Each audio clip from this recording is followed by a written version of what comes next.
وعلى آله وصحبه أجمعين أما بعد.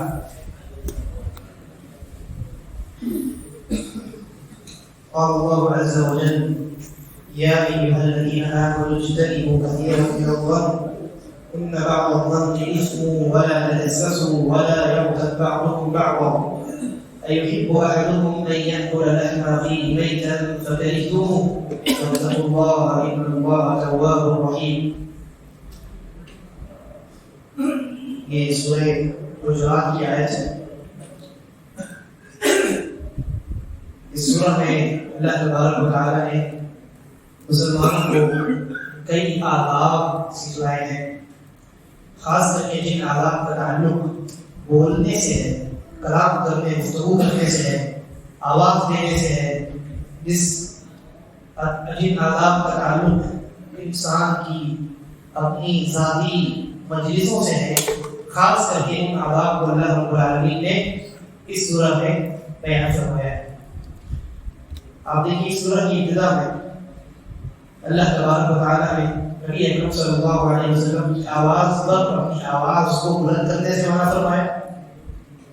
پھر اس کے بعد اپنی مجلسوں میں ایک دوسرے کا تمسخر، ایک دوسرے کا استہزاء، ایک دوسرے کا مذاق اڑانا اور ایک دوسرے کو برے الفاظ سے پکارنا، اس سے منع فرمایا. اور اس کے بعد پھر اللہ نے فرمایا: اے ایمان والوں، اجتنبوا کثیرا من الظن، بہت زیادہ گمان دل میں پالنے سے بچو. مسلمان بھائیوں کے متعلق اپنے دلوں میں برے گمانوں کو پالنے سے اجتناب کرو.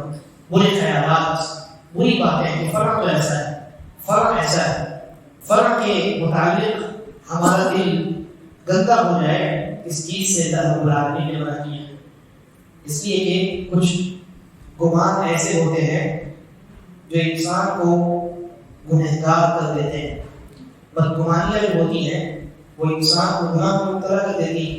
آپ کا دل کسی بھائی کے متعلق بالکل صاف تھا، لیکن آپ نے اس کے متعلق اپنے دل میں کسی وجہ سے کدورت پال لی، اپنے دل کو آپ نے گندا کر دیا. یہ گندگی بڑھتی چلی جاتی اور یہ انسان کو مختلف گناہوں میں ملوث کر ڈالتی. ان میں سے ایک گناہ کون سا ہے؟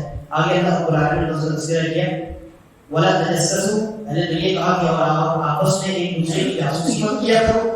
انسان کی پرائیویسی کا خیال رکھا کرو، جاسوسی مت کیا کرو، اس کے اپنے ذاتی معاملات میں دخل اندازی مت کیا کرو. وہ جہاں تنہا رہتا ہے اور جن معاملات پر وہ نہیں چاہتا کہ کوئی دوسرا مطلع ہو، کوئی دوسرا اس معاملات کو جان جائے، اس معاملات کو اس کے پیچھے مت ہو. جاسوسی سے کام نہ لو. چھپ چھپا کر کسی کی باتیں نہ سنو، کسی کی ذاتی مجلسوں میں کان نہ لگاؤ، چھپ چھپا کر کسی پر نظر نہ رکھو. اور آج کل جو زمانہ چل رہا ہے، سوشل میڈیا کا زمانہ، موبائل فون کا زمانہ، یہاں ہم یہ کہہ سکتے ہیں کہ ایک دوسرے کی باتوں کو سننے اور ایک دوسرے کی کنورسیشنز کو دیکھنے کے لیے جو مختلف حربے اور طریقے ہیں ان کو استعمال مت کرو. کال ریکارڈنگ کسی کا وائرل ہو رہی ہے، کسی کی پرسنل ویڈیو وائرل ہو رہی ہے نا، کسی کے چیٹس اور کنورسیشنز جو ہے یہ وائرل ہو رہے ہیں. یہ سارے آداب کے خلاف. ولا تجسسوا، اور کہا ولا یغتب بعضکم بعضا، اور تم میں سے ایک دوسرے، تم مسلمانوں میں سے ایک دوسرے کی تم آپس میں غیبت بیان نہ کیا کرو.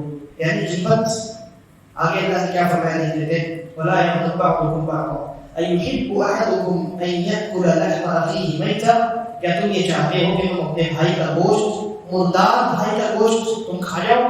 فکرہتموہ، تو یقیناً اس کو ناپسند کرو گے. اسی طریقے پر تم اپنے اس بھائی کی غیبت بیان کرنے کو بھی ناپسند کرو، اس سے بھی اجتناب کرو. سوال یہ ہے کہ یہ غیبت کیا ہے؟ لوگ غیبت کے متعلق غلط فہمی کے شکار ہیں. اکثر لوگ یہ سمجھتے ہیں کہ غیبت یہ ہے کہ کسی آدمی کو کوئی برائی نہیں ہے اور ہم نے اپنی طرف سے وہ برائی اس کی طرف لگا کر بیان کر دی. کوئی آدمی جھوٹ نہیں بولتا ہے، سچ بولتا ہے، اور ہم نے بلا وجہ اس کو جھوٹا مشہور کر دیا. اپنی مجلسوں میں اس کے خلاف بولنے لگے کہ فلاں تو بہت بڑا جھوٹا ہے، فلاں جو ہے بات بات میں جھوٹ بولتا ہے، ہاں یہ سچا آدمی. تو لوگ یہ سمجھتے ہیں کسی کے اندر کوئی برائی نہیں ہے اور آپ اس برائی کو اس سے لگا کر کے بیان کریں تو یہ غیبت ہے، جبکہ حقیقت یہ ہے کہ یہ غیبت نہیں ہے. اس کو تو بہتان کہتے ہیں. یہ الزام تراشی ہے. یہ کیا ہے؟ یہ الزام تراشی، بہتان تھی، غیبت نہیں تھی.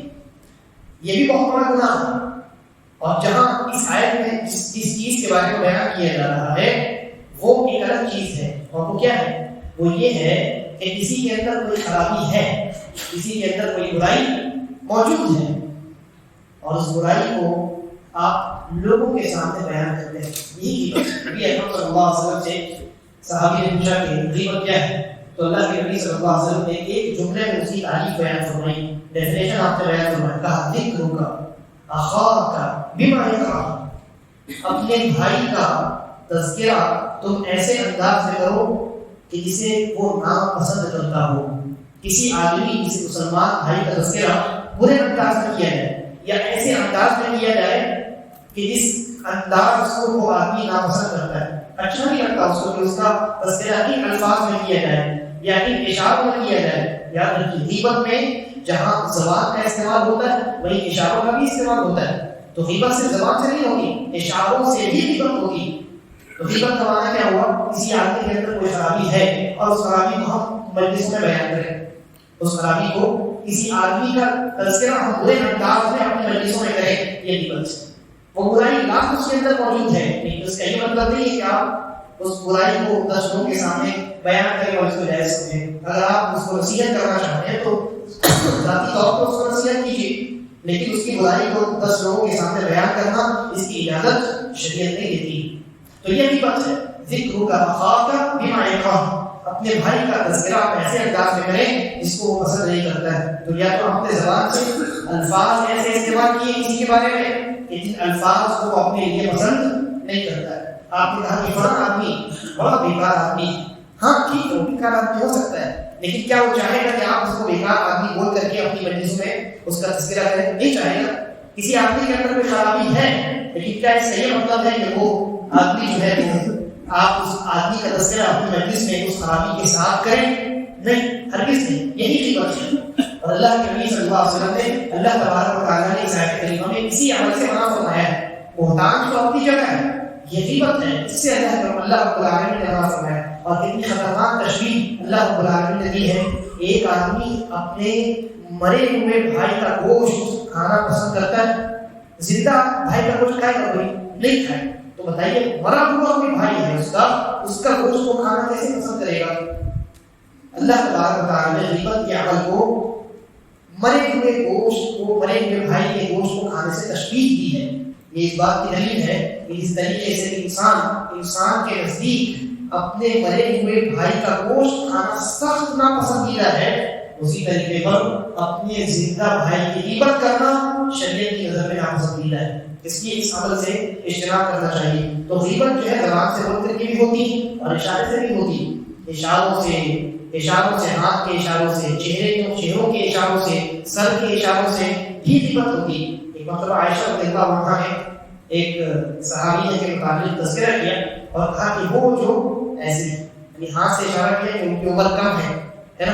حضرت عائشہ نے اپنے ہاتھ سے جب کسی صحابیہ کا تذکرہ کیا، ایک دوسری بیوی اللہ کے نبی صلی اللہ علیہ وسلم کی، ان کا تذکرہ کیا، تو ہاتھ سے یوں اشارہ کر دیا.